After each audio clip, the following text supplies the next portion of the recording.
Hey everyone, it's Gigi. Today I have an incredible guest for you, a highly coveted guest, honestly. I have Tyler Denk here, the co-founder and CEO of beehiiv. And today we are going to be talking all about building your own audience, what that means, and how creators can really take control of their business and adopt an incredible founder mindset from the man himself. Welcome to the show. Highly coveted. Yeah. Glad to be here. Yeah. I mean, I feel like beehiiv, just off the bat, is in the news all the time. Every creator's like, where you run your newsletter? What's going on with that? How are you building it? Oh, beehiiv this, beehiiv that. Got to be on it. So let's just How cool is it that people are asking where your newsletter is in 2026, right? I mean, I feel like a lot of it started because people were really scared about a certain app being banned. And I'm just curious. I mean, we can go back to your origin story and your founder mindset, because that's what I really wanted to get to. But let's just go with the beehiiv origin story at a high level and where you saw the gap in the market. Yeah, even though that app may be getting banned is where you think the whole newsletter wave started, I'd actually say even taking a step back when you look at, and I'm biased because I was previously at Morning Brew, which will also answer your question, yes. But Morning Brew got acquired for $75 million.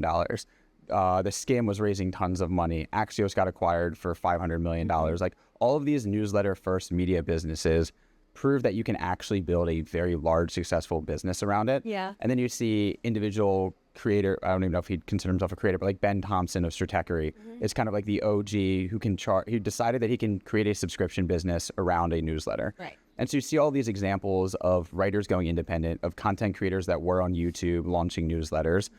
And it becomes more cool and also viable from a business perspective. Sure. So I feel like we've been on this newsletter wave for a while. And to everyone's question, are we at peak newsletter? Absolutely not. I think there's so much room to run.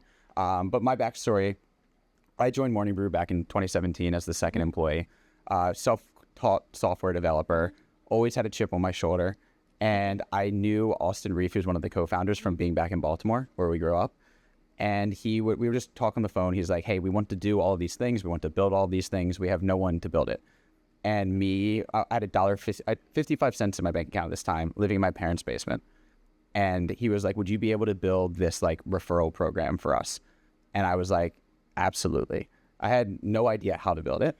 But given that he was offering $3,000 and I had 55 cents in my bank account, I was like, this is before ChatGPT, where you can just ask things to code for you. I was like, I'll figure out how to build this. So I built that. I almost quit 3 times. Thankfully did not quit. And then when I shipped it, he was like, hey, we have so many other things to build. Do you want to join us full time? So that led to me joining Morning Brew. And there was just so much white space. I give Alex and Austin so much credit because they were never like, this is what you need to build. Yeah. They trusted me. They said, this is the business. Here are the problems. Do whatever you want to help us scale. And that led me to building a content management system that our writers use. So what our writers would use on a day-to-day basis to create the newsletter, I built from scratch. Then elsewhere in the business, we had this brand partnerships team that was how Morning Brew would monetize the sponsorships. And so we had 10 people working out of Google Sheets trying to organize what different brands are going live in which newsletter. Yeah. Total chaos. A bunch of post-grads trying to figure out in Google Sheets, calling all of these D2C brands. And I was like, that's super chaotic. I'll build a platform that they can manage all of these placements and then they'll report the advertising results back to the advertiser. So we built that. Me and my now co-founder, beehiiv, built that from scratch at Morning Brew. And then we built all of our dashboards, our data, the template. And so long story short, we built this entire ecosystem around Morning Brew. And so when I look at Morning Brew, biasly from my perspective, there is the content that is incredible. And then there's the engine behind it, which is what you don't really see as a consumer, but it's everything that I built, from the CMS to the ad management platform to the dashboards and the data and how we were growing. Yeah. Morning Brew grew to 4 million readers. We got acquired for $75 million. And that was kind of my baby. And in that experience, I became, the top 1% of understanding how to build, scale a newsletter. Mm-hmm. At that time, the benefit of emails, people can reply and you get the responses very directly. And we were receiving hundreds of responses every single week of people being like, how did you build the referral program? How did you build your template like that? How do you hosting your content? How come your emails look so much better than my emails? And the truth was, I knew the answer to all of that because I had built all of that. So to answer your question, that was kind of the signal. It was all of these like very established either individual content creators or journalists or surprisingly employees at these massive media companies emailing us, this little upstart newsletter company, like, how are you doing that? Right. And so that was kind of the impetus behind it. And then there were other headwinds as well of Substack had launched a few years previous. They just raised at a $65 million valuation. At the time, if you were to read Twitter in like 2020, everyone was just on Substack's product. And I knew what we had built at Morning Brew was so much more powerful than what they had. And so I knew what we built. I saw their $65 million valuation. And you see success stories like the Ben Thompsons and all these other individual content creators going independent. And it was kind of like the confluence of all of those things, which like, I think we can build a massive business here. I have so many thoughts that were running through my head there because, okay, just so I know this for myself. At first you said you had a little chip on your shoulder. And what you then proceeded to say was about how you just were like, I'm going to figure it out. A lot of creators come to me and our company to look for advice on how to embody that. How do you just have the confidence? How do you build that? Is there a mindset journey that you had to go on to get there? Or is that just like inherently who you are? It's a really hard question to answer. I think from experience, I've learned that I have accomplished the most and felt the most satisfaction when putting myself in a situation where I'm way over my head and it feels insurmountable, which leads to a ton of stress. Yeah. But on the other side of it, it just pushes me to be much better than what I was before. And when I look back, like the past 10, even 15 years, like back in college, I did engineering, which like I don't know, I love engineering and physics and whatever. So I signed up for engineering, very difficult. Fraternity life, engineering degree, like hard to balance. I get it. But so that was like the first thing, and engineering was like a challenging 4 years. Then towards the end of college, like you can do research in like the university, in the program, and thinking I was going to go a more traditional route. Like I was like, oh, I'll just sign up and do research. So I was doing like in the engineering lab, capacitor research, and I was so over my head, I had no idea what the hell was going on. And that was in addition to like everything else. Then I started a company in college called Venture Storm with my two co-founders. And we would travel, like it was a two-sided marketplace. Students were one side and college engineering and like developers were the other. And the way that we found these college developers is we would go to these university hackathons, University of Michigan, University of Waterloo. We went to one in Harvard, and we would sponsor them as students. So we'd get like a huge discount. What that actually meant is we would drive to Toronto, to Michigan, to Boston. We'd sleep on the floor of these like auditoriums and have like the most janky setup just to sign up all of these users. And so I give all of that context because like while I was in college, I was doing my engineering degree. I was trying to do this capacitor research. I started a company, and like the company didn't work out, but it pushed me to learn how to code by myself, which is what led to Morning Brew. And then when I was like applying for jobs, I had an option to stay local and get a job consulting at Deloitte. Very safe job. I graduated with $120,000 of debt. It would have been close to home. It would have paid my bills. Or join this like 3-person startup in New York in like this closet-sized office with no security blanket outside of like me betting on myself. And I chose that, and it worked out. And so I think just like constantly putting myself in situations where either like it not going well would be not great. And so there's a lot of pressure and tension to make sure that you put your all into it.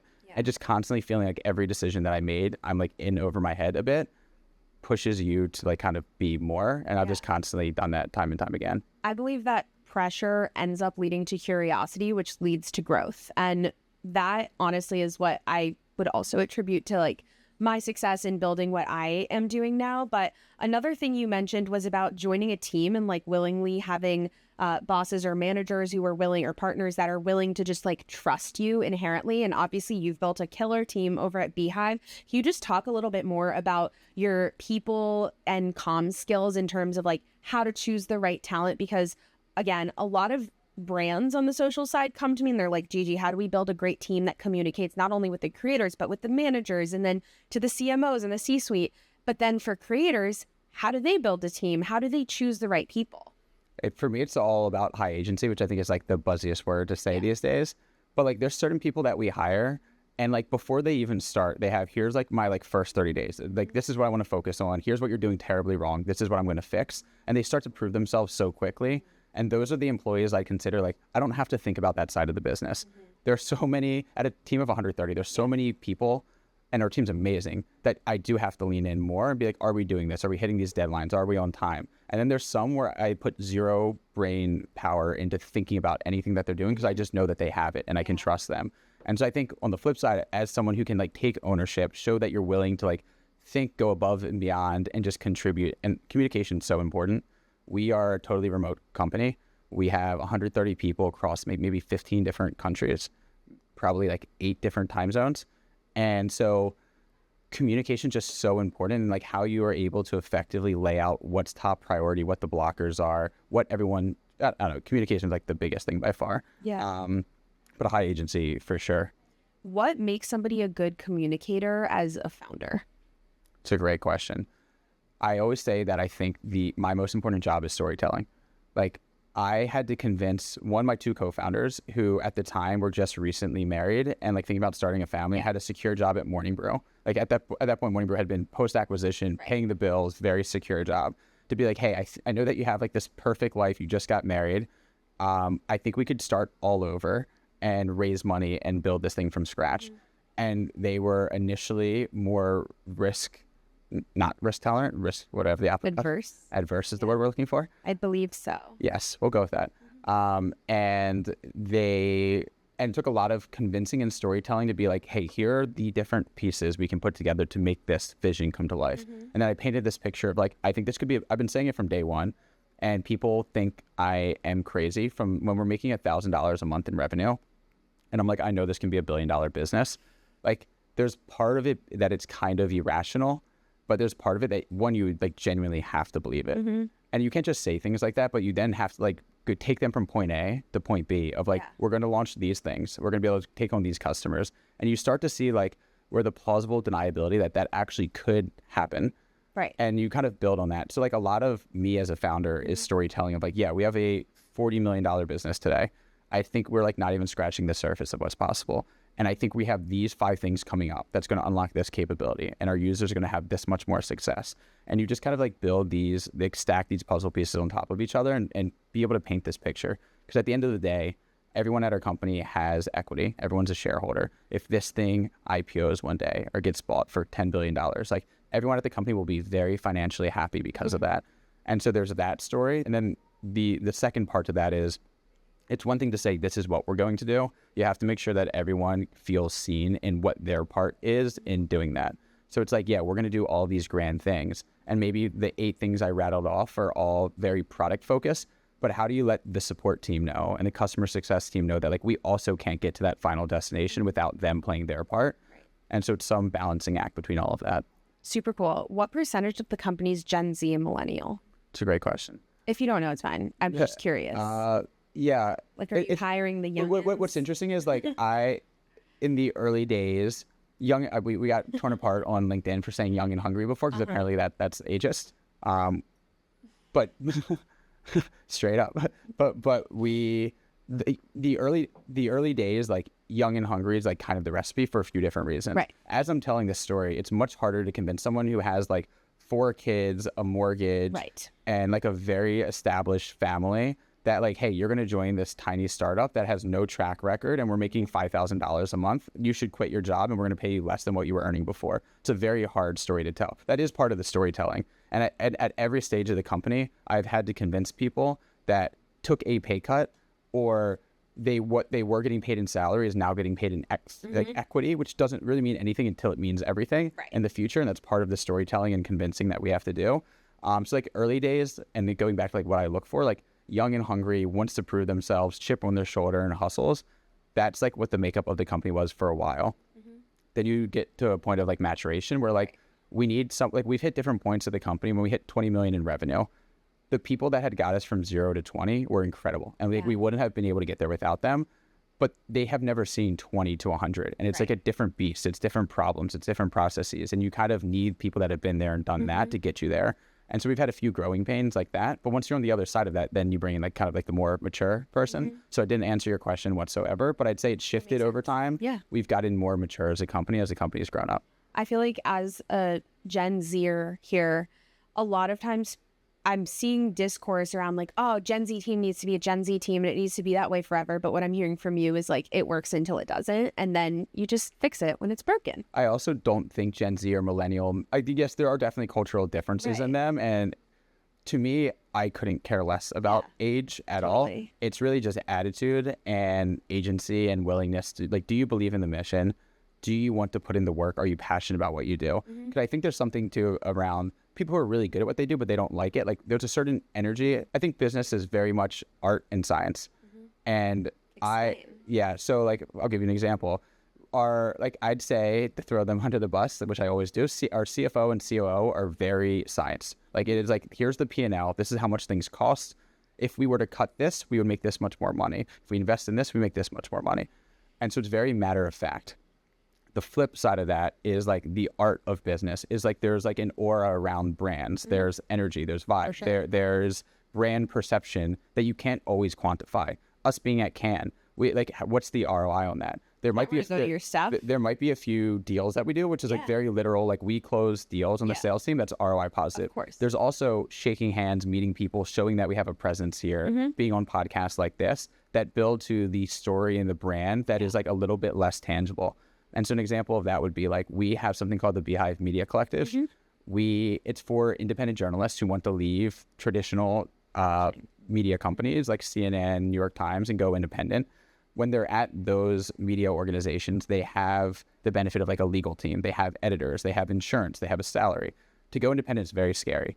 And so we've created a program where we offer them health insurance, where we give them access to legal review.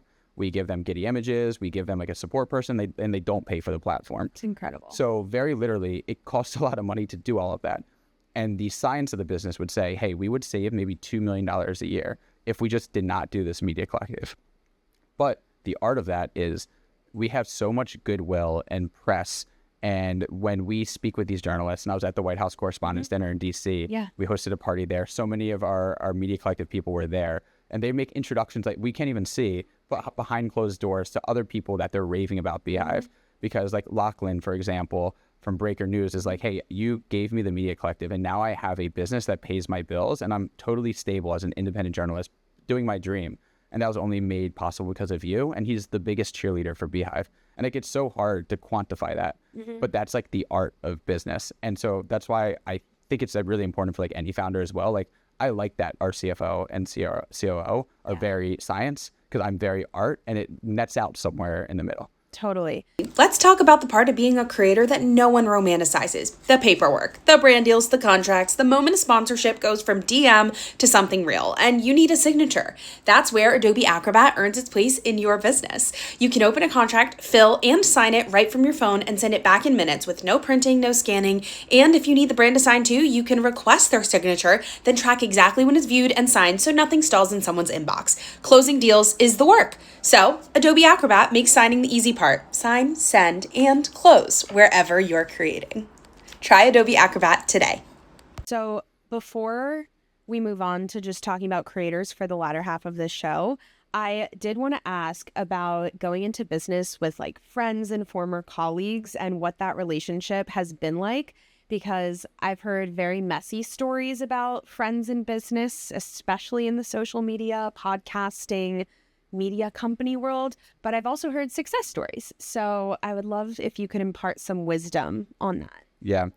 Very fortunate to say that me and my two co-founders, Ben and Jake, have never gotten in a fight. And I don't take that for granted, because I know so many founders who go through different struggles with co-founders, and it's like debilitating to split your company and have all these aspirations. And then there's the legal, building a company is so hard. And spending time fighting with the people that you're supposed to be aligned with while building this company, it's such a distraction. Yeah. And so the only time we've ever had tension is like before we launched. It was the most stressful 10 months of our lives, because they had a full-time job at Morning Brew. I was at YouTube full-time. And this was our nights and weekend project. And the entire time during these 10 months, you never know if a competitor is going to launch something that makes our whole thesis like totally void. Right. And you can't like half-ass it, because we need to sprint to get to market. But you're also kind of sprinting for nothing. Like at any time, Ben could have been like, hey, I just got a promotion. Like, there's no way I can leave this job. And then I'd be like, well, why did we just spend 6 months building? So you're kind of like 1 foot in, 1 foot out, and you don't know what everyone else's level of commitment is.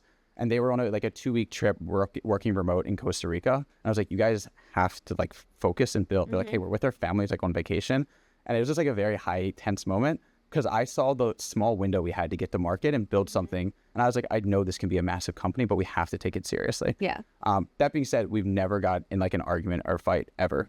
That's very inspiring to hear. And to your point of like, I'm a huge fan when you can like hire someone on contract before bringing them on. Like the whole try before you buy, like the working relationship is so complex. Everything from communication styles to like how do they treat other people to what's the quality of their work. It's in a way, it's wild to think that you would take 3 calls with someone and then give them like salary, like benefits, throw them into your team and like put them in responsible and like to be responsible for something. So I say that because like being able to hire and work with people that you've previously worked for, like that's most of our company comes from. We hired someone from Teachable and he hired all of his best ex-colleagues from Teachable. Friends are like a little bit more gray area. Like if they have that like killer instinct and like you generally do think they're amazing, yes, but then there's like weird things where like I would hate to hire one of my friends that is reporting to someone else. And then there's a weird dynamic. Like, can I give this person critical feedback because it's the CEO's friend? Totally. Like I try to avoid, like church and state. I try to keep, I just want the company to work well and I don't want weird dynamics to unfold. Totally makes sense. So as you guys are building out your creator tools, I mean, I know there's like a big announcement coming out soon. Next week, I believe. Next week. So we could talk about that a little bit. But I am curious, you mentioned equity for all of your employees. Is there ever a world where creator partnerships down the line leads to equity? It's a great question. So we've done a few things. Our initial seed round, it's not like full what you're saying, but our initial seed round was 20 angel investors who all had a newsletter and became users. So like that was like our cheat code. Like everyone's like, how do you get your first users? Well, if you take money from someone and now they have a financial incentive for you to be successful, then it's a great way to get them to become your first user. So like Liquidity, the meme account, he invested in our seed round. He moved over his 100,000 list exec sum into our platform. It was a massive success story for us. It built a case study. When we raised our Series B, it was $33 million. We did 32 from like traditional investors, and then 1 million we left for our users to invest. Cool. So we've done like a crowdfunding round, which used to have like a terrible connotation. I'm like just like first principle thinking, we want as many people in the world that are incentivized for us to win. Yeah. Like we want people that even if they invested like a $5,000 check to be at a dinner table, someone says email, newsletter, creators and be like, hey, I invested in beehiiv, you should sign up for it. Right. And like, yes, we have our institutional investors, but if we can have 5,000 of our users also out there in the world, benefit that they're creators because they have an audience that they can speak to. Yeah. I think that's a huge advantage for us. So we did that crowd round in our Series B. I think we're always open to ways to get creators more involved in the cap table. So we've done a few deals where I think creators like have gotten a bit of equity. So yeah, we're totally open to it. So interesting. I think that's a big conversation happening here at Cannes, that brands are like, it's not just a one-off brand deal. It's now affiliate. It's now newsletter ads. It's now podcast ads. It's podcast recordings. It's a traditional media buy. It's a space on a yacht that you're going to make content on. And I feel like for me and what you were saying earlier, it's all about like the media play. So I really love that. Can you tell us a little bit about your fun announcement? Yes, but first I'm actually going to double down on what you just said. I think that is actually the evolution of like the creator economy, what has changed. 5 years ago, it was, oh, she has 1 million followers. Let's pay her $10,000 to post an Instagram story. Right. It was like vanity metrics of followers, like very unsophisticated buyers and very like ephemeral, short term, like, hey, just like get it out there for like brand awareness and hopefully people see it and click on it. I think the most sophisticated brands are identifying creators not based on vanity metrics, but like really how engaged their audience is, how aligned is it with their ICP, and then doing a more sophisticated buy of newsletter for like a sophisticated buy in terms of like media coverage, not just one Instagram story, but like maybe it's social plus newsletter plus podcast plus video. Right. And also not just like one, but like what can we align ourselves and be a part of this brand for the next 6 to 12 months. So when people listen and watch that creator, they associate themselves with this brand. For sure. And so we've come a long way in doing that too. We used to do the ephemeral, like, hey, let's just do like a newsletter ad for this one person. And now we have found content creators that speak to our ideal audience and we sponsor all of their content for like a year plus. Yeah, that's really incredible. I feel like more brands are always talking about long-term partnerships, but what does that look like in action? And I agree. It's the speaking engagement. It's the podcast. It's the dinner that you're hosting. It's the happy hour that you're collaborating on, the interview, the street interview, the sappy content, like whatever it is. And even if it's like not even related to the product, it's like people want to know you. You're the founder. You're the face of the brand. So you have to think like a creator too. How much of that do you embody in your everyday? Me being a creator? More lately, like I've never considered, I still don't really consider myself a creator. For me, I started, and I haven't forgot about the question of teasing the It's event. coming. We'll end the show with yes. So I have a newsletter called Big Desk Energy.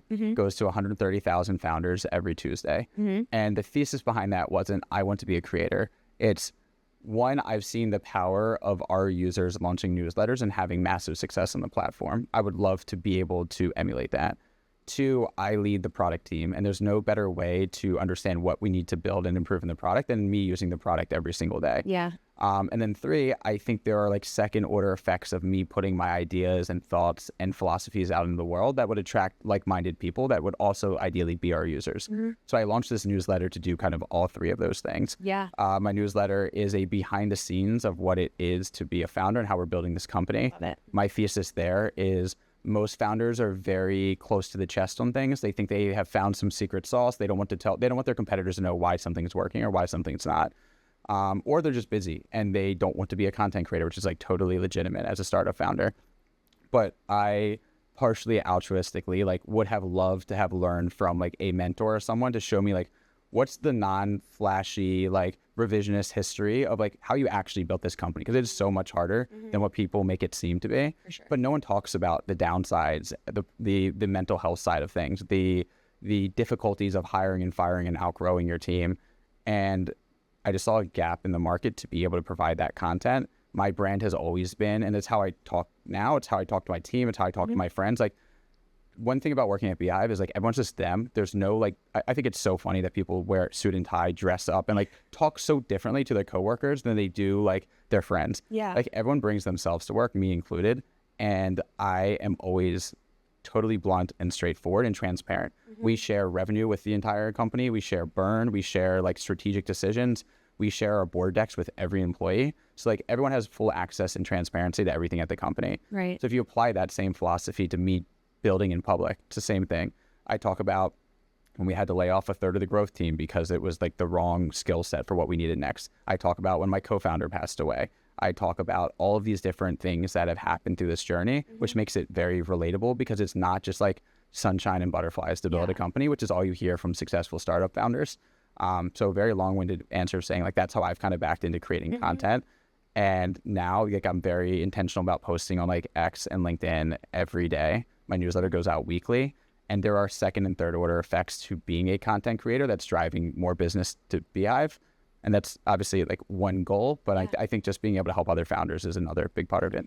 Do you see a future where big social companies are interested in also having newsletters embedded into their apps? It's interesting. So LinkedIn has a newsletter feature that doesn't work so great. Although we did just announce a LinkedIn partnership the other week, so that's great. Great. Yeah, I don't know. I think, you know, Twitter at one point acquired Review before Elon took over, and they laid off and they kind of cut that division. I think that it kind of goes counterintuitive to like what these social feeds are, or algorithm. I can't speak. Algorithm. Yes, driven. Thank you. Driven content, and like email is kind of the antithesis of that. It's like owned audience, owned distribution, open protocol. Yeah. I don't know. We talk to all of the different social platforms. Like we have pretty good relationships there. We love, I mean, for us, like we want, the way that I ground every decision is we want our users to be successful. Totally. And if they're creating good long form content, we want that content to reach as far and wide as possible on the internet. And these social platforms have such great reach. Like, can we proliferate their content in partnership with them? I think we're always open to that. Yeah. I think it's also a 360 approach. I am doing this show and then I chop it up, put it on all the social platforms. Then I write about it. Then I'll do multiple LinkedIn teasers about it. Then I'll drop the newsletter, like, which is Totally. on beehiiv, you guys. So Totally. Shout out. Shout out creator etiquette. But before we wrap, I want to know about this announcement, and then I have a couple rapid fires for you. Cool. The announcement, which I will not spoil right now, but people should RSVP. It's called the Beehiiv Summer Release Event.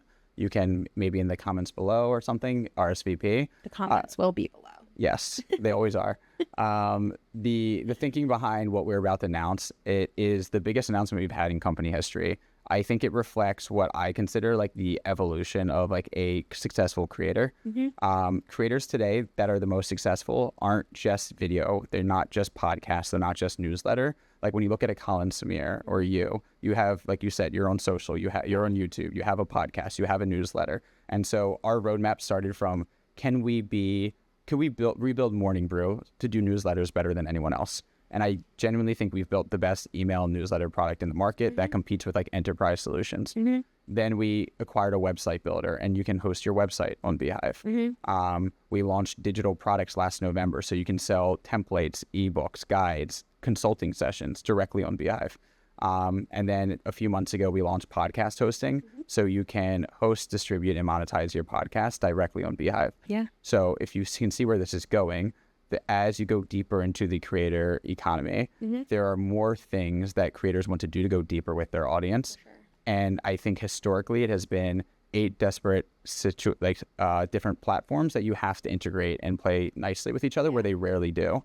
We believe we could be the all-in-one solution. And so we're going to kind of continue that evolution of launching products. Okay, so do you believe in being platform agnostic, meaning you should know how to use the beehiiv tools, you should know how to use the competitor tools on social platforms, on other newsletter distributor platforms, or do you believe it's like a one and done? I think content creators and publishers want convenience. And I think that having a single unified look of your content, your data, your audience, like if you have 10,000 views on YouTube and you have, a few thousand opens on your newsletter over here and like different podcast downloads, like who are your 1,000 true fans? And you kind of can't tell if they're all in different situations. Like different platforms, different data. Some platforms like YouTube don't even like allow you to export that data or have it on a granular level. For all you know, you have 500 people that watch every single YouTube video start to finish, and you would have no idea of identifying who those people are. And we can't solve that problem because that's YouTube. But that's how we kind of think about the consolidation of different features and products. And I do think if we can offer the best-in-class product at an incredibly affordable price, that would be best for content creators. Yeah, I totally agree. Okay, some rapid fires for you. I have 40,000. This actually came in from somebody. I have 40,000 Instagram followers, but nobody signs up for my newsletter. How do I get social followers to move to email, and is it even worth it? I'll work backwards. Is it worth it? Yes, because I mean, my newsletter that I was talking about makes $400,000 a year. Like, it's a full-time job, and it's 5 hours a week. So yeah, it's a full-time job salary for 5 hours a week, and that's like the power of newsletters. So like, I would not be discouraged by the struggle of growing your email list. Like that's kind of part of the game, and you have to figure out ways to be able to promote it. I've had like mixed success on Instagram. I think you have to give reason to people to subscribe. You can't just be like, hey, I'm launching this thing. Right. Please subscribe. Right. I tease my content. Yesterday, I published on social, here's like between 20 million and 30 million ARR. Here's 10 lessons that I learned. Yeah. And I teased 5 of them. I'm like, if you want the remaining 5, you got to sign up. So you got to be good at like content promotion. Totally. I don't think anyone's just altruistically going to like sign up because you asked them to. Yeah, I actually think that's great advice because I'm a little too give it away for free all the time because I don't want to gatekeep, but I get that it's a little bit of a game. You'd be surprised, like, it's not like clickbait, but I will like tease like, here's what I wrote about. I'll get like right up to the good part, and then you have to click to read the content, and like you get hit with like an email gate where you have to put in your email to read the content. What one person out of 50 ever says something like, hey, why are you asking for my email? Right. It's kind of like if I'm going to spend 8 hours writing this content and like providing these insights, I'm asking for your email in return. Like it feels like a fair trade to me. I would agree. Okay, some quick rapid fires. What is the newsletter behavior that kills growth the fastest? Or like mistake? I would say over optimizing for like cheap, quick growth. Like there's a lot of ways to get emails on the internet. Like you could find sketchy ways to grow your list for 10 cents an email. Yeah. And the vanity metric of numbers going up will happen, but those aren't people who actually want to read your content or engaging. So like quality has to be the top priority. The creator who is doing blank in 2027 will grow their newsletter the most successfully. Yeah, I would say kind of what I said a little bit earlier, like the most successful creators aren't just doing one thing. So I think there's so many case studies of content creators who have an incredible newsletter that prints money, whether it's ads or subscriptions, but going a layer deeper and being like, can I sell this digital product, this template, this guide to my audience? Can I sell consulting? Can I do a webinar? Can I launch a community? Can I get them down funnel into something else? And I think that those content creators that can convert people from newsletter to IRL event or bigger ticketed purchase are the ones who are going to diversify and win the most. Awesome. Well, Tyler, this has been real. I can't believe how quickly that went by. That was crazy. Thanks for having me. Of course. Thanks for having me. Have a great rest of your Canon. Let's enjoy it. Guys, check the comments for all the news. You're not going to want to miss it. Sign up for the summer release event on beehiiv.com. Yeah, we got you. Check it out.